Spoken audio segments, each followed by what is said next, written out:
brought to you by V-Guard, co-powered by Sensodyne O Vimal বলো কথা কেশরী।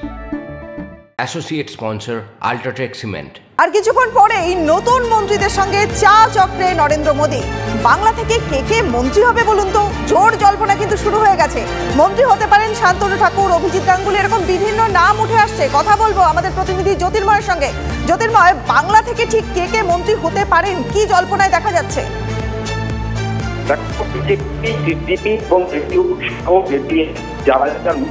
তাদের কাছে এক একটা যেতে শুরু করেছে, কিন্তু বাংলা এখনো পর্যন্ত সম্ভাবনার তালিকাতেই রয়েছে। যে খবর আমরা সূত্র মারফত পেয়েছিলাম এবং এর আগেও আমরা জানিয়েছি যে বাংলা থেকে সর্বাধিক দুজনের মন্ত্রী হওয়ার সম্ভাবনা রয়েছে, এবং সেক্ষেত্রে বিজেপি বরাবরই মন্ত্রী হওয়ার ক্ষেত্রে কয়েকটি বিষয়কে তারা মাথায় রাখে। তার মধ্যে একটি হচ্ছে আঞ্চলিক প্রতিনিধিত্ব, অর্থাৎ প্রত্যেকটা রিজিয়নের রিপ্রেজেন্টেশন যেমন থাকে, সেক্ষেত্রে উত্তরবঙ্গ এবং দক্ষিণবঙ্গের মধ্যে ভারসাম্য রক্ষা করা হতে পারে, এবং তার পাশাপাশি জাতিগত বিন্যাস সেই বিষয়গুলির ক্ষেত্রেও মাথায় রাখা হয়। সেক্ষেত্রে যদি উত্তরবঙ্গ থাকে, উত্তরবঙ্গের ক্ষেত্রে আমরা জানি যে এর আগে মনোজ সিগা তিনি গুরুত্বপূর্ণ দায়িত্ব পালন করেছেন বিধানসভায় এবং দীর্ঘদিনের বিজেপির নেতা তিনি, ফলত সেক্ষেত্রে মনোজ সিগার নাম নিয়ে এক্ষেত্রে আলোচনা হতে পারে। জয়ন্ত রায় তিনিও এর আগে যেহেতু সাংসদ ছিলেন, তার অভিজ্ঞতা রয়েছে। এবং তার পাশাপাশি দক্ষিণবঙ্গে যেদিকে আমাদের নজর থাকছে, অবশ্যই শান্তনু ঠাকুরের নাম নিয়ে যেমন জল্পনা চলছে, ঠিক তার পাশাপাশি প্রাক্তন বিচারপতি অভিজিৎ গঙ্গোপাধ্যায় তিনি মন্ত্রী হবেন কিনা তা নিয়েও কিন্তু বেশ কিছুটা জল্পনা রয়েছে।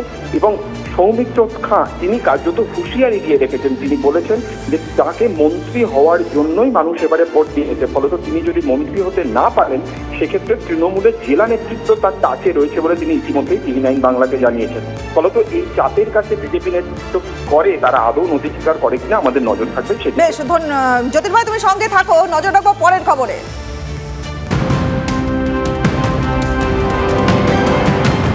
গতকাল রাত থেকেই ভাবী মন্ত্রীদের কাছে ফোন যাওয়া শুরু। শপথ নেওয়ার জন্য ফোন RLDর জয়ন্ত চৌধুরীকে। এছাড়াও কাকে কাকে ফোন করা হয়েছে, কি খবর পাওয়া যাচ্ছে, জ্যোতির্ময়ের সঙ্গেই কথা বলবো। জ্যোতির্ময়, দেখো, যে খবর আমরা পাচ্ছি যে মোদী মন্ত্রিসভার অর্থাৎ দ্বিতীয় মন্ত্রিসভা যারা প্রথম সারি সদস্য, যেমন অমিত শাহ, জেপি নাড্ডা, অমিত শাহ, রাজনাথ সিং এবং তার পাশাপাশি নীতিন গাডকারি, তাদের কাছে প্রথমেই স্বয়ং প্রধানমন্ত্রী নরেন্দ্র মোদীর ফোন গিয়েছে, এবং তার পাশাপাশি অর্জুন রাম মেঘওয়াল, প্রহ্লাদ যোশী তাদের কাছেও ফোন গিয়েছে বলে সূত্র মারফত আমরা খবর পাচ্ছি। এবং আরও কয়েকজন প্রথম সারির মন্ত্রী যেমন পীযূষ গোয়েল তারাও এক্ষেত্রে শপথ নিতে পারেন। কিন্তু যেদিকে আমাদের নজর গত জেডিইউ এবং টিডিপির দিকে, সেক্ষেত্রে টিডিপির একজন সাংসদ তিনি যথেষ্ট জুনিয়র সাংসদ, এর আগে তিনি সাংসদ ছিলেন কিন্তু যুব নেতা তিনি টিডিপির, তিনি ইতিমধ্যেই ফোন পেয়েছেন রামমোহন নাইডু, সে খবর আমরা পাচ্ছি। অপরদিক থেকে জেডিএসের কুমারস্বামী তাকে মন্ত্রী করা হচ্ছে এবং তারা কৃষি মন্ত্রক ইতিমধ্যেই চেয়ে রেখেছে, ফলত তার দাবি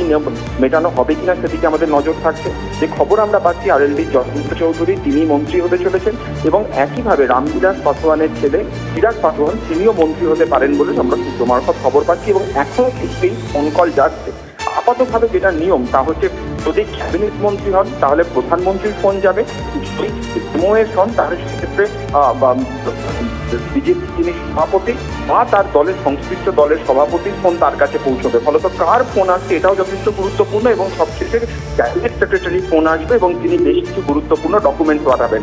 যাবতীয় জল্পনা শেষ হতে আর মাত্র 2 ঘন্টা বাকি। সকাল 11:30টার সময় প্রধানমন্ত্রী নরেন্দ্র মোদী যাদের কাছে ফোন গিয়েছে তাদের সঙ্গে তিনি চা চক্রে মিলিত হবেন প্রধানমন্ত্রীর বাসভবনে, অর্থাৎ 7 নম্বর লোক কল্যাণ মার্গে। অর্থাৎ সেই সময় কিন্তু ছবিটা স্পষ্ট হয়ে যাবে কারা কারা মন্ত্রী হতে চলেছেন এবং সেখানে বাংলা থেকে কেউ থাকছে কিনা। অর্থাৎ জ্যোতির্ময়, একেবারে টানটান উত্তেজনা, আগামী 2 ঘন্টার মধ্যেই সবকিছুই পরিষ্কার হয়ে যাবে। ধন্যবাদ তোমাকে। আর তৃতীয়বারের জন্য শপথ নেবেন মোদী। রাজঘাটে প্রধানমন্ত্রী নরেন্দ্র মোদী রয়েছেন। গান্ধীকে ফুল দিয়ে শ্রদ্ধার্ঘ্য জানালেন তিনি। রাজঘাট থেকে অটল বিহারী বাজপেয়ীর সমাধিস্থলে যান তিনি। সেখানে অটল বিহারী বাজপেয়ীকে ফুল দিয়ে শ্রদ্ধা জানান নরেন্দ্র মোদী। সকালে ওয়ার মেমোরিয়ালে গিয়েও শ্রদ্ধা জানান তিনি। তার সঙ্গে ছিলেন রাজনাথ সিং এবং জেপি নাড্ডা। দেখছেন সেই ছবি।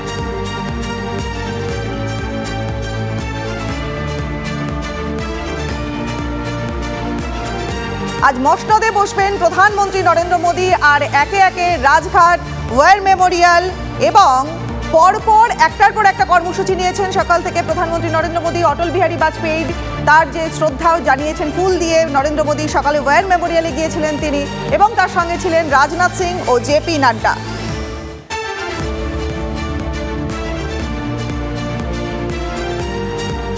তৃতীয়বারের জন্য প্রধানমন্ত্রী হতে চলেছেন নরেন্দ্র দামোদর দাস মোদী।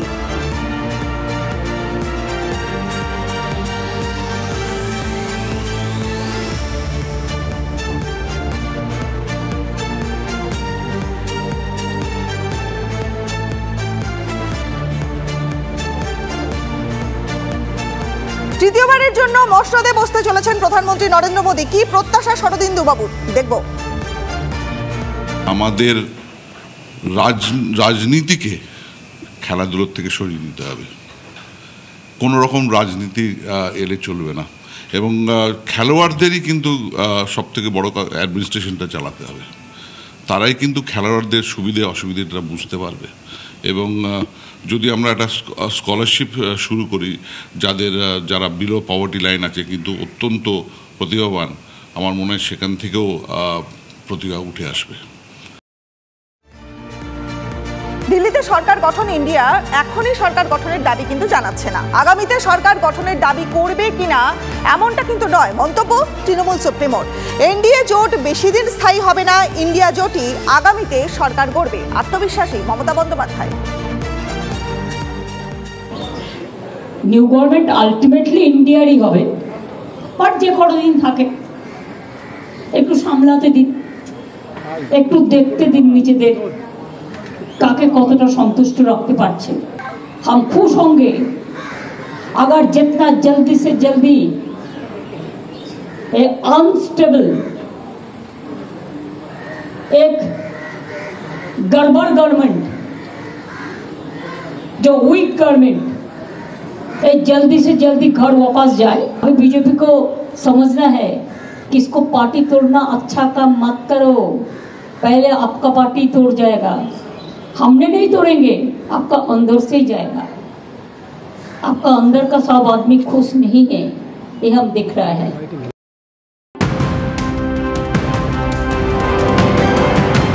নজর রাখবো আরো একটা গুরুত্বপূর্ণ খবরে। শপথে আমন্ত্রিত নয় ইন্ডিয়া জোট, বিস্ফোরক অভিযোগ কংগ্রেসের। অভিযোগ, গত রাত পর্যন্ত আমন্ত্রণ পাননি বিরোধী জোটের নেতারা। আমন্ত্রণ পেলে যোগ দেবেন কিনা ভেবে দেখবে কংগ্রেস, জানিয়েছেন জয়রাম রমেশ।